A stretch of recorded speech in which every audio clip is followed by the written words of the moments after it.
10 محرم الحرام کا روزہ، جسے عاشورہ کا روزہ بھی کہا جاتا ہے،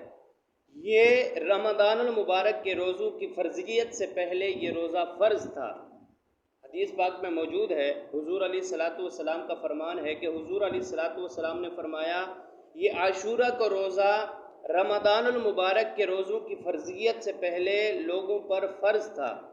لیکن جب رمضان المبارک کے روزے فرض ہوئے تو اس کی فرضیت ختم ہو گئی، لیکن اس روزے کا استحباب باقی ہے، اس کا رکھنا مستحب ہے، اور اس کی جو فضیلت ہے وہ بھی ابھی تک اسی طرح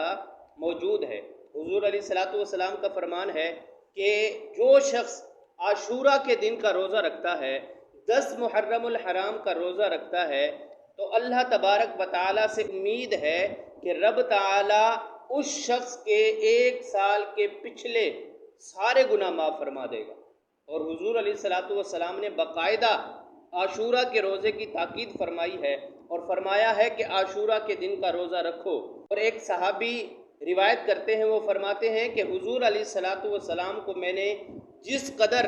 عاشورہ کے روزے کا اہتمام کرتے ہوئے دیکھا ہے، اس طرح میں نے کسی اور نفلی روزے کا اہتمام کرتے ہوئے نہیں دیکھا۔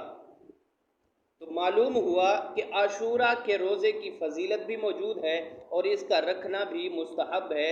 نفلی روزوں سے سب سے افضل جو روزہ ہے وہ عاشورہ کے دن کا روزہ ہے، اور حضور علیہ الصلاۃ والسلام نے فرمایا کہ صرف عاشورہ کے دن کا روزہ نہ رکھیں، بلکہ اس کے ساتھ یا 9 محرم الحرام کا روزہ ملائیں یا 11 محرم الحرام کا روزہ اس کے ساتھ ملائیں، یہ اکیلا روزہ نہ رکھیں، چونکہ حضرت موسیٰ علیہ نبینا علیہ الصلاۃ والسلام کی قوم فقط عاشورہ کا روزہ رکھا کرتی تھی، تو حضور علیہ الصلاۃ والسلام نے فرمایا اگر وہ 1 دن کا روزہ رکھتے ہیں تو ہم 2 دن کا روزہ رکھیں گے۔ اس لیے ہمیں چاہیے کہ ہم 9، 10 کا روزہ رکھیں یا 10 اور 11 محرم الحرام کا روزہ رکھیں۔ اللہ تعالی ہمیں اس کا ضرور اجر و ثواب عطا فرمائے گا۔